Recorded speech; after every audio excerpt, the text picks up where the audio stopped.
Welcome back to the 76 Capital Sports Leadership Show. My name is Wayne Kimmel, managing partner of 76 Capital, the sports tech venture capital company. On this show, I interview top sports entrepreneurs, athletes, and executives who are shaping and many times changing the sports industry. Today, we're going to talk sports business with Scott Soshnick, the editor-in-chief of Sportico, and Eben Novy-Williams, the sports business reporter for Sportico as well. Scott and Eben, welcome to the 76 Capital Sports Leadership Show. Happy to be here, Wayne. Thanks for having us, Wayne. I mean, I would have preferred solo, but you dragged Eben along, so it's fine. I mean, I'll do it, but, I generally like top billing on the marquee, and I'm sharing it. Well, I appreciate you guys both being on the show. It's great to have both of you. And, the thing is that I just love listening to your podcast and your back and forth. I just had to have you together. All right, I'm going to jump in first because yeah, go ahead. I'm not comparing it to, I don't want anybody to think I'm comparing ourselves to Wilbon and Kornheiser, but there's a reason why PTI works, right? It's not manufactured. Those guys had been sitting next to each other or near each other at the Washington Post for decades, doing exactly what they do on TV. Somebody just had the genius idea, hi Mark Shapiro, of putting a camera on them, right? Well, I think on a smaller level, it's the same with us. Like what you hear on the show is what Eben and I have done for, Eben, how many years? Help me. Yeah, 12 now or so. For 12 years, we have sat next to each other doing exactly this. I poke fun of him, he pokes fun at me, we talk issues of the day, we'll argue. So it's not manufactured. We're not trying to force anything. What you hear from us is what we do or have done for more than a decade. Yeah, Wayne, I'll give you a perfect example from yesterday. I feel like there's oftentimes Scott and I can finish each other's sentences, or I know what he's thinking. I know he knows what I'm thinking. Scott was telling me a story yesterday about, and I won't get into all the details, but someone who had set up a rule for him and his employees and then was openly breaking the rule in front of everybody. And as Scott was telling the story, I jumped in and said, "Oh, did you give him the Sun Tzu speech?" And Scott was like, "I did. That's exactly right. I gave him the speech about how the general can't have a different set of rules than the soldier serving underneath him." I think there's often times where I think we know exactly where each other's going, and that makes the show and makes the podcast a bit more compelling. Well, I think, the reason why Tony, and Wilbon got together and did that show was because of all those years when they were still at the Washington Post and I was at the University of Maryland and I was a student and we were in the press box together eating Maryland crab soup and they were giving me advice on life and what I should go do. And they were just two newspaper reporters at the time. But you never know where all that goes. Look, we're sitting here right now. It's the same day that finally Tom Brady officially talked about in his own words, his retirement. And you think about all the impact that he's had on the sports world, the sports business as a player. What do you think he's going to do when he retires, and what kind of impact do you think he's going to continue to have as a retired player? Go ahead, Eben. I mean, I never thought I'd see the day, Wayne. I thought Tom Brady was going to be playing until he was 65. But there's no question he seems to be dedicated to his own brand, TB12, and whatever that means moving forward. The ironic thing about that, I think, is that there's been no better marketing for TB12 than the fact that Tom was in his mid to late 40s and still playing NFL football. The idea that he was selling an alternative way of keeping your body spry for longer in life, he was the living and breathing embodiment of that working. I'm kind of curious to see how that changes, if it changes, now that the main pitchman is no longer one of the oldest, most successful quarterbacks in the NFL, but is just a retired quarterback. But we have certainly not seen the end of Tom around the NFL. He seems to love the game too much. He's given too much to it, and he's too famous. He's too much of a brand around the NFL to have him ride off into the sunset. And we've seen in the media side, real quick, that we've seen that there's a really nice, vibrant economy out there for quarterbacks like Tony Romo or the Manning brothers or Drew Brees, if they do want to make the transition into media. I'm not sure if that is what Tom wants to do in his future, but if he wants to, I'm sure he will dedicate himself to it, and I'm sure he'll be great at it. Eben, I have an idea for our next show. There's, pardon the interruption, and I was thinking about, you just mentioned TB12. We were in Boston recently for an event, and we're walking to the venue from our hotel, and there was the TB12 store. So for me, it'll be Pardon My Ignorance. Like that could be our show. Pardon My Ignorance. I didn't know this existed. I didn't know. And then, by the way, to have it in the heart of Boston, I'm like, he left. He plays for Tampa. So they have one by Gillette out in Foxborough, one downtown, and then one in Tampa. So, of course, it's, what was it, about 8:15 a.m. I'm like, I got to go check this out. What is the TB12 store in Boston? The upper level has some merch. They had a smoothie bar, and then downstairs was the PT. People were going there for physical therapy. So you understand where the Tom Brady brand is going. And then, of course, you've got the crypto eyes on his Twitter avatar. I don't think any of us believe crypto is going anywhere. Yes, up and down, but we'll see. We don't think it's a fad. It's here to stay. And Tom and Candy and Michael Rubin are clearly going to be a force in determining what happens in the crypto space in terms of athletes and that sort of that consumer-focused environment. Well, I think that's an interesting point, and what you guys look to do at Sportico. I mean, I took this directly off of your website, right? It says Sportico delivers breaking headlines and analysis, championing the innovation and creativity that will change not only the business of sports but the world. When you talk about that, what do you mean changing the business of sports and the world? All right, I'll jump in that. I'm going to go back to my rabbi, David Stern. And Wayne, you know David, and some people are tired of me talking about David Stern stories. Well, that's tough because the man was so impactful, had a great impact on me. To have the ability after Board of Governors meetings, David would say to me, I'm tired. Here, come on back to the room, and we'll talk about issues of the day and what happened. And the ability to just sit and talk with David. You understand that the slogan "Basketball Without Borders," it wasn't just a slogan, it was reality. There are no more borders. Everything is global. Tech has shrunk the living room. So whether you're dealing with the game itself or all of the ancillary revenue streams, whether it's tech, real estate, media, finance, there's a globality to it now. So whether it's the athletes, the owners, their side businesses, you're touching everyone. Eben, do you know where I'm going to go with this one? If I tell a David Stern story in globality? Is it Timpu Bhutan? Timpu Bhutan. Go ahead, Eben. You finish the story. He told it to me, but Eben knows where I'm going, perfectly illustrating that we know what each other's thinking.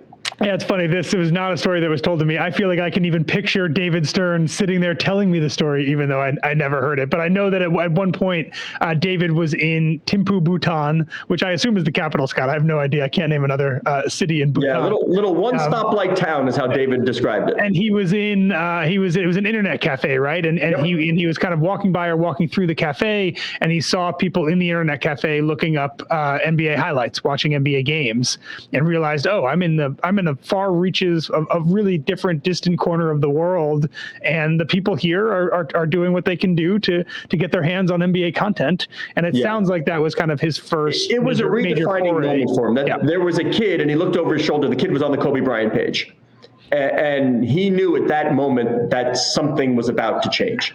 And David directed the NBA at that moment. Everything was then wrap your arms. David brings guest speakers into his Board of Governors meetings, people the owners would like to hear from, people who he thinks can influence their business. And I don't remember how many years ago, but he brought in Thomas Friedman when he had written the book, The World is Flat. He wanted his owners to understand the concept of forget borders. There's one marketplace out there, and we need to get our content, our touch points to every single person, no matter where they reside in the world. So how does that, pertain specifically to you guys? I mean, you started Sportico in 2020. Both were at Bloomberg for a number of years, and then decided to start your own thing. You started in 2020 in the middle of a pandemic. I mean, talk about how that went down, and how your plans, I'm sure, had to change in a big way. Yeah, you would think that perhaps that COVID would have delayed plans. It actually accelerated ours. We believed, and when I say we, I mean, I'm including Eben in that, and Jay Penske, of course, founder of Penske Media, our parent company. We believed that there was a real opportunity at the time because all of those sports fans, all of the eyes that usually searched out games, it was gone. Like, there was nothing there. What better time, I told you she'd walk through, what better time to highlight the business of sport when that was all there was? I mean, we were writing about insurance and force majeure. I mean, we had a captive audience around the world because there were no games. So if there's nothing, if the athletes aren't playing, there's a real chance and a real opportunity to tell the stories that were pertinent to the business of the sports world at that time. So we accelerated everything. You know, I went out to hire as many people I could as quickly as I could. And target number one for me, of course, was the guy sitting next to me, because he's as good as it gets. When better to launch a sports business publication than in the middle of the biggest sports business story that we'll probably ever see, right? Which is COVID. And we're still seeing, I think, the far-reaching effects of how this is going to permanently change the industry. Wayne, you know the sports betting world really well. I think the sports betting industry it looks very different now because COVID happened. I think that is an area where, and I would say the same for the burgeoning crypto world that seems to have taken over a lot of the sports advertising airwaves and sponsorship space. There's so much about this industry that changed fundamentally in the 1 year where there were no fans in stadiums and a lot of games were shut down. And I think Scott's right. I mean, that became the perfect time to launch a new publication aimed at explaining why all these things were happening, why they're forcing games into the bubble, right? Because media is all that these people care about from a money standpoint. There was a lot that could be explained about the way that sports was changing just by explaining the business side of things. And I think that was one of the things we did really well right off the bat. One of the things you'll like, Wayne, one of the things I like to do every now and then, I don't do it every day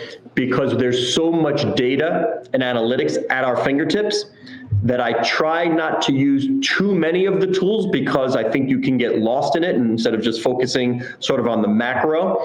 And when I deal with folks like Jessica Gelman over at Kager or the folks at Elevate, you know, taking the data is one thing, synthesizing it in a cogent manner is another. So I don't want to get too crazy because I can really get caught up, but I do every now and then like to look at our global heat map in Google Analytics. And of course, if we write something about Indian cricket or a particular athlete, we usually get pretty hot all over the U.S. all the time. We are primarily at this time U.S. focused, but not all the time. So whether it's a particular athlete or team or investment, hey, look, today we're red hot in India, we're red hot in China, we're red hot in Turkey. So it's just that casual reminder that our audience is not limited to the 5 boroughs of New York. It is not Los Angeles just because LeBron is playing for the Lakers. Our audience really could be anywhere, and we try to. It could be Thimphu, Bhutan. Thimphu, Bhutan. You know, there's some kid in Thimphu, Bhutan who wants to know, why did Crypto.com spend X to put their name on what used to be Staples Center? You know, what's the thesis there? Because that kid is a LeBron fan or a Lakers fan, because of Kobe, because of Shaq, because of Kareem, because of Magic, right? So we always try and remember that in everything we do. Well, you know, one of the big things you talk about, and you've dropped a number of names already, and these are not just, you're not just dropping names. The two of you have unbelievable relationships within the sports industry, and I think that's one of the things that your readers and listeners really get, because you're not just like saying David Stern, you knew David Stern. You're not saying Michael Rubin, you know Michael Rubin, right? How important is that to your business and to the overall building of Sportico, the relationships that you've been able to, you know, build all over the years within the sports industry? I preach to the staff, to everybody, the relationships are everything. We do not, or I do not, I've never looked at any one story as meaning anything to me. I'm in this for the long haul. I've been doing it 30 years. I'm going to be doing it for another 30.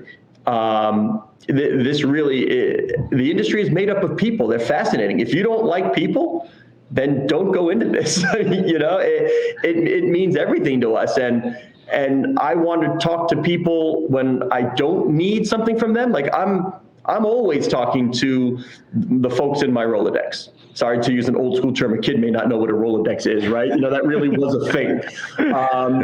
Wait, did you ever flip through one on your desk? Like, you know? Of course. We're the old guys here. Eben's the young guy. I never had a Rolodex here. Now in this, one of our old editors, hello to Larry Siddons. For those of you out there, Larry had the old school Rolodex, and he had cards with like numbers scratched out 100 times, flipped over to the other side. But that just spoke to his tenure in the industry, the relationships that he had created. I used to be a general journalist hanging out in locker rooms, athletes writing about games. I pivoted pretty quickly. When I was an intern at WFAN, the sports radio station in New York, it took me about 6 months to realize I don't want to do this for the rest of my life. I thought I did, but I pivoted really quickly and said, you know what? I don't care about the backup tight end and which team's going to win and why. And I pivoted to Bloomberg at the time. I was interested in the business of it all. And the personalities, the egos, the eccentricities that are in board meetings are equally, if not exceedingly higher than what's in a locker room. I just don't think people get that. These are fascinating people to talk to and to bounce ideas off of. So I never forget. For me, it is always about the people and the relationships. So how about the people? I mean, today's people who own teams are different than the people that own teams years ago. Today's players are different than yesterday's players.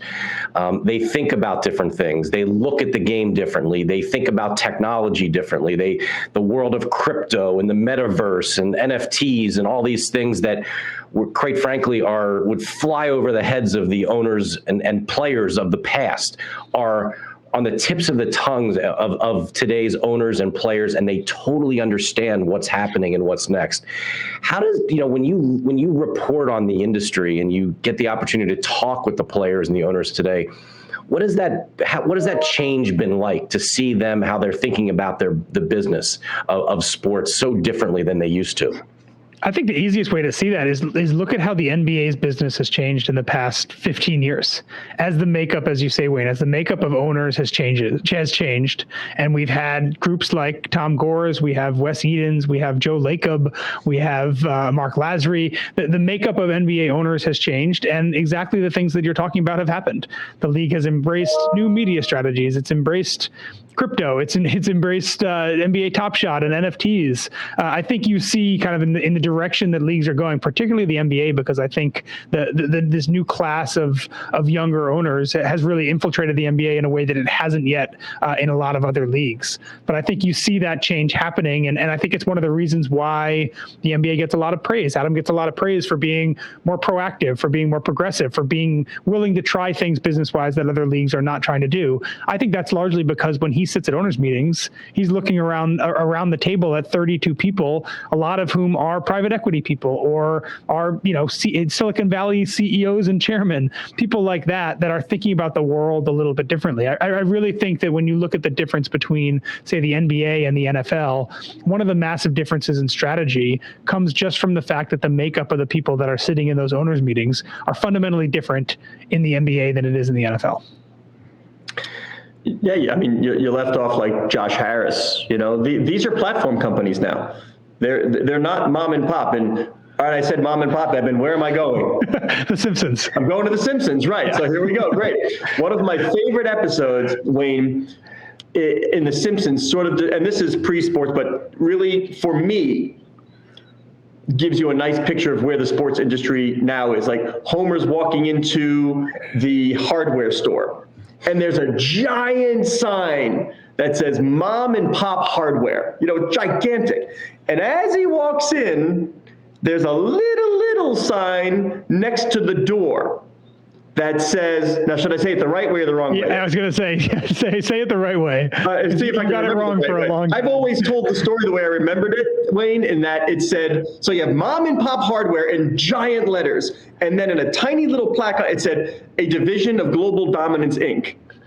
Right? So, and I think it's like, what was it? Global Dynamics? Global Dynamics Inc. was the actual, but I like better Global Dominance. But the point is the same.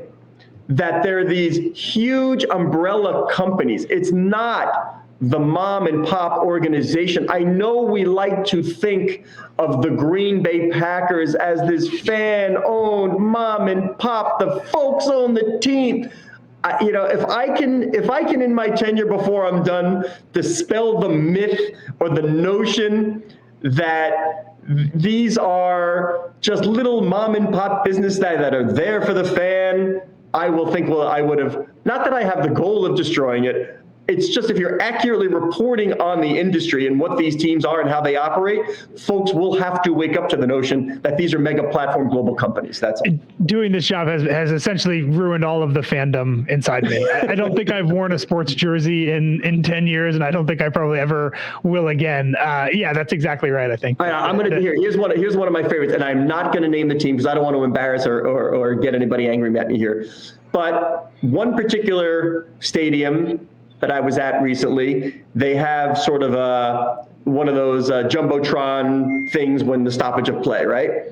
And in essence, it's a fan trying to guess the price of certain pieces of merchandise. And I was lucky, I was sitting right in front of the CEO. And like the t-shirt, the person's like, $25. Oh, wrong, $55. Like the sweatshirt, $50. Oh, $95. And I looked at the CEO, I turned around and I looked, and before I could say anything, this person was like, that's not good. Yeah. That doesn't make us look good. So, I mean, experiences like that, like that's what I'm trying to communicate, like to the world. Really, really educate people on how these businesses operate. You guys have been really and really kind of on the forefront when it comes to sports betting. You've been following it. You've been, you cover it. You talk to all the people within the industry. What has that been like? Where it was something that was you were completely against it as a league, as a team. You weren't even allowed to set foot into a sports book or a casino, and now they're partners and they're our best friends and they're our biggest, revenue drivers. What has that been like? And have there been any experiences that you've had with team owners or executives that you've talked to them where they've had to really just do this 180 and they've shared those stories with you? Hey, Eben, let me just chime in first, even though, and I will say here, Eben's the smartest person in the industry in the space here. He's the guy. He's the best, but I will set it up with one little anecdote. Again, David Stern. So I don't remember which meeting it was where it came up and people were talking about, the Maloofs or Vegas or whatever it was. And David had just addressed the media. And then one of those moments again, where it was just he and I and maybe Russ Granick standing there. And David says, do people really think this is like, for us, it's this taboo? Like this social moray. He's like, why we haven't jumped into sports betting and gambling? Because there isn't enough money there yet. The minute there's enough money, we'll be there. It was that simple for David. It really was. It was that simple. Now we see the kind of numbers we're talking about, and David was around to see that transition, and presto, poof, here we are. Eben, now you take it away because he knows everybody in the industry. He has seen it from the front lines way more than I have. I think if you just back up a little bit more to daily fantasy and kind of think about this as one kind of 10-year industrial period, I can't think of an industry that has gone through more boom, bust, up, down in such a short amount of time. And I think back to maybe 2015 and 16 in the daily fantasy era, when DraftKings and FanDuel were spending like crazy, they were advertising everywhere. There were DraftKings investors that told me, look, this is all temporary. The end goal here is sports betting. We think it's going to happen sooner than later. And everything we're doing right now is just setting up for that. And that was a gamble, pun intended, that paid off for them. And I do wonder how different this conversation would be if the Supreme Court had made the decision it did 2 years later or 3 years later, right? That this came at a time in kind of the bear moments of daily fantasy when there were questions about the FanDuel and DraftKings future. Had they spent too much? The merger wasn't going to happen. What did it mean for them? Everything kind of fell into place. And now it's kind of like a rocket ship up until maybe the last 8 or 9 months when when at least in the public markets, things have changed. I can't think of, certainly not an industry that I've covered that has moved kind of so quickly into these boom and bust phases. And honestly, I'm not even sure what the I don't know if we're in a boom or a bust right now. There's arguments, I think, for it to be both. But there's no question that the sports gambling stuff has been, I think, probably the most fascinating corner of our industry in the past 3 years, and I don't expect that to change anytime soon. If you're looking at the stock prices, I think we'd have to say bust. But, sure, yeah, but the spending is still up, right? Yeah. But Wayne, here's a perfect example, though, I think, of what we talked about in the relationships in the people business. I don't even know how many years ago, a guy by the name of Chris Dugan sent an email from Genius Sports, and said, just wanted to introduce myself. Never heard of Chris, never heard of Genius Sports, didn't know a thing about him. But we said, hey, I don't know, maybe it's just my nature, Eben's nature. He's the same way. We're curious, number one. And if we can be helpful, we'll be helpful. Sure. Why? So sure, Chris, come on over. Let's talk. Let's see what you happy to introduced him to some people. He was a very nice guy. Introduced him to some people, see if we could help him out, used our connections to help somebody else who was working hard on his own behalf. And, now I think we know who Genius Sports is, right? You did. And then they asked us, again, I have no idea how many years ago this was. But they said, hey, we're putting together an event on Capitol Hill. Would you please come moderate a talk? Sure, happy to do it. Why not? And look now where we are. Look where Genius Sports is. One of the leaders in the industry alongside Sport Radar. So, I mean, if Eben, if we don't take that call, if we don't say come out of the office and say hello, if we don't reach out to try and help, who knows? But and now Chris is a friend, and I mean that. Take the work out of it. I know about his kids. I know what's going on in his life. I know about the company. I know he's a friend. So that's sort of, I think, a good illustration of what you had talked on earlier, how we go about our business. Well, I think it's extremely important. I mean, and are there other examples and other maybe executives on the team side or on the league side that you've talked to that have now gone from almost like hot to cold, or basically cold to hot, basically within the sports world or the sports betting world, where where this is all they're talking about, and it was once a thing where like, oh my God, we can't talk about this anymore. Every commissioner, I think you can make that argument about it, and maybe at least publicly. It's been amazing to watch, and I'll just as an example, the NCAA, the way that college sports has shifted on this topic. And to be clear, they've shifted in the same way that everybody else has, right? When the Supreme Court struck down the national ban on sports betting, that was a lawsuit that was being argued by all of the major leagues and the NCAA. I think people kind of forget that the reason we got here is because all these leagues were fighting this for so long in court. But the NCAA to go from this being kind of the doom of the end of the integrity of their sports to now colleges that are partnering with sports books. I'm sure there's going to be an NCAA partner at some point, my guess relatively soon. They already have data deals in place. It would not shock me to see a college athlete have an NIL deal in the probably immediate future with a sports betting company. All those lines are coming down. So Wayne, yeah, I think in private, a lot of these people, and sometimes publicly, if you take Ted Leonsis as an example, some of these owners were publicly talking about the benefits here. But what David Stern told Scott is exactly right. That publicly it was, we don't want this, while privately they were realizing, oh, there's billions, literally with a B, billions to be had here if we do it right. And kind of one of the, I think, an undertold part of the evolution of U.S. sports betting is the way in which, and you know this, Wayne, the way in which teams and leagues have tried to kind of siphon their cutoff, right? There was the whole debate about integrity fees and trying to get states to essentially mandate that a cut of the handle that was wagered on their sports go back to the leagues. That didn't seem to work. It wasn't palatable for local lawmakers, but through these data deals, the teams have figured out a way to do that, in that they're not allowed to access, operators are not allowed to access data unless they have a commercial deal with the league itself, right? So the league is getting a cut via that. Some of these deals also include share of gross gaming revenue. There's a lot of ways, really smart and savvy ways in which the big leagues in particular have figured out a way to kind of set this industry up in a way that is giving them really, really good economics. Yeah, let's not forget, I mean, like my favorite part of this whole thing, it's not the old, let's just put our toe in the water, you pay us some money, you can put, put your signage around, the arena.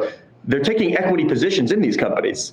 I mean, that is a sea change, right? That tells you the strategy. Yeah, we'll take the money now, but we see the value creation and the growth of the entity, of these publicly traded entities now. They're taking equity positions. They are the house.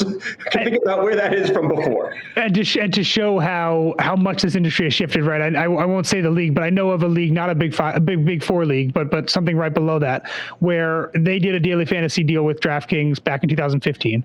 They wanted equity. DraftKings wouldn't give it to them.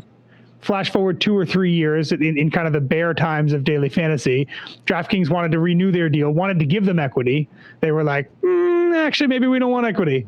Now, fast forward 3 more years, they have a new deal with DraftKings. They want equity again. DraftKings isn't giving equity now. So it just kind of shows, I think, the way in which the opinions of these companies, the futures of these companies, and the way that sports leagues have thought about things like equity, thought about things like partnerships, has changed kind of drastically in each like 3 or even 2 year cycle. Today's 76 Capital Sportico business lesson, always take equity, brought to you by by Michael Rubin. By Michael Rubin, yeah.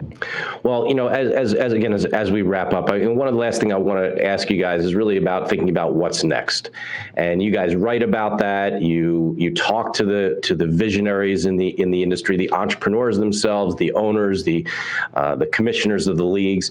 Are there certain things that, Scott, you were mentioning earlier, David Stern was talking about, sports betting before it was legal. Are there certain things that are being, discussed quietly in the halls today, or in the, in the offices of some of these teams that are like, this is kind of the next thing? I mean, I'm not sure what there's so much that has come out. I mean, the fact that you've got all the things that are now happening, whether private equity in this, you've got NIL, situation. I mean, there's so much that's out there today. What's kind of like you're hearing that's next? What I'm hearing in these conversations with owners, what they would like to know more about, even the folks who know a lot about it, they still want to hear from the dominant voices in crypto and NFT. They want to know about health and wellness. They want to know about the creator economy, particularly as it pertains to reaching younger customers. Notice I didn't say viewers,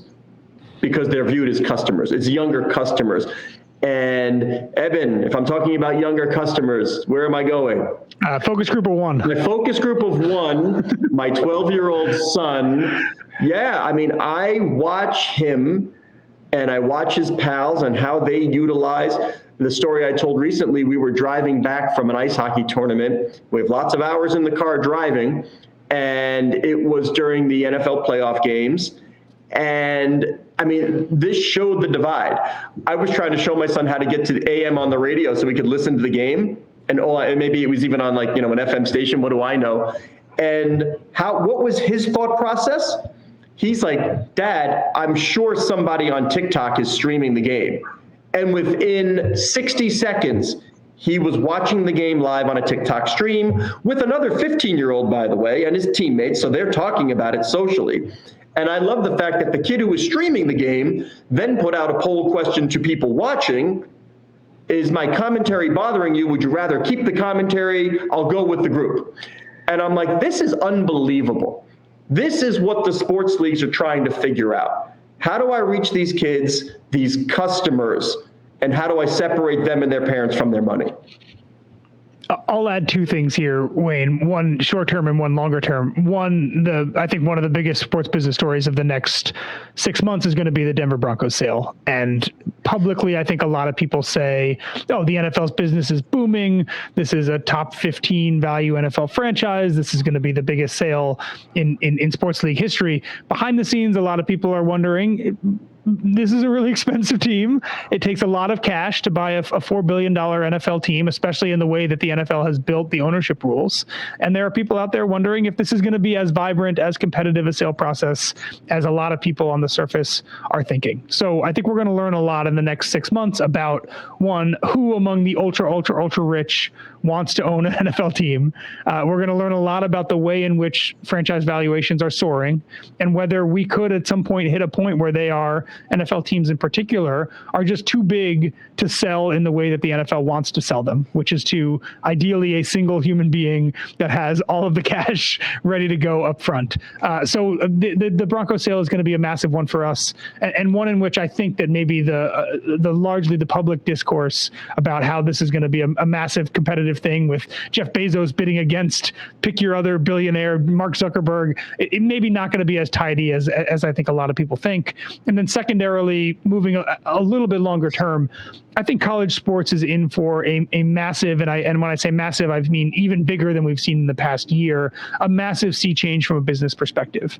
And you are already starting to hear those conversations behind the scenes at big athletic departments, in private equity firms here in New York and on the West Coast. There are people that realize that the NCAA is crumbling. The NCAA itself has been giving up a lot of its control with this new constitution in particular. There is an opportunity to take the 20 to 30 biggest, wealthiest athletic departments, possibly privatize them, maybe just spin off football, do something that is more kind of structured like a standard professional league, and really reap in the billions of dollars that media companies, fans, sponsors would pay to be associated with kind of a super league of sorts in college sports. I think the progressive powers that be within the NCAA system, and I mean that presidents, athletic directors, I think a lot of them are coming to the realization now that we are probably 2 or 3 years away from some kind of employer-employee relationship. And if that's going to happen, I would not be shocked if it happens in a totally different structure than the NCAA and conference model that we have right now. See, now, Wayne, that was almost a perfect answer by Eben. See, this is our banter. That was almost a perfect answer. B+. Yeah, I'll give you a B+ because, once again, Eben not considering the finance side of this.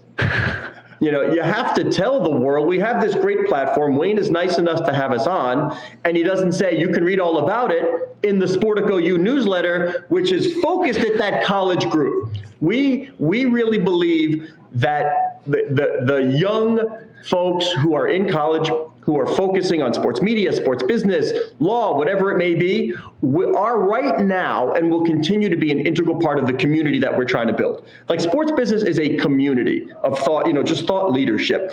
We want to put our arms around them now and say, come on and join us. We're going to tell these stories in a sophisticated way. We think you're ready for more than just sort of, one scoop of vanilla ice cream. So that's the Sportico U newsletter, growing by the day. Please come and join us. Come on, Eben. Man. Next I'm happy you dropped that in there. It's important. It really is. I mean, we my team and I at 76 Capital really appreciate everything you guys have done. And I mean, it's amazing when SPACs started to come out. What did you guys do? You put the list out there, right? And it's just all the things that you've been able to do that continue to help cover this industry, to make it more to that point, Wayne, and I'll give Eben all the credit because he pushed it. And I know this is self-serving, but please go check out our financial database of the colleges. I mean, Eben has for years, and this is not hyperbole, for years has been singing the praises of putting this together. And he did it. Like, that's the beauty. He doesn't just talk about it, he does it. So, we have a very easy, searchable, clickable, comparable database. You can look at 2 schools, any fiscal year you want, by sport, and see the breakdown of course, all the public universities who have to file. But we've had so much great response to that. Just putting it in a nice, easy, usable fashion. We've had great response to our valuations and our data visualization. I know we stress data viz here because it's important. Like, people digest the information differently. Some want to read the story, some want to see the list, some love the data viz. So we try to kind of give it the 360 treatment. Well, again, once again, thank you so much for joining us on and coming out on our show. I can't wait to see you guys in person sometime soon. And it's really exciting to see what's happened in the sports world. Love reading and listening to and watching all the things that you guys are putting out there. We continue to want to help and support you guys. Anything we can do, please let us know. And that's an easy one. Just buy more subscriptions, Wayne. Come on, I can answer that one easy. That's an easy one. It out there, make sure we get more people out there for absolutely. There's only so many of us, but I mean that's what it's all about. I mean, look, it's really about this is a great community that we all have within the sports business world. It's continuing to grow. You're doing a good job of fostering that. I mean, the next generation that we always want to try to help and let people know what's going on. There's so much more information for them to now read and learn, and you have it there for them, and there are more opportunities than ever. And as we always say, there are more entrepreneurs out there. They're trying to truly do the next thing in the sports world. And we want to get behind them. We want to help support them and build things that will just blow people's minds in the future. So appreciate you, both of you guys for coming onto the show, and wish you guys a great Super Bowl. And let's have a great 2022. All right. Thank you, Wayne. Appreciate it. Take care, guys.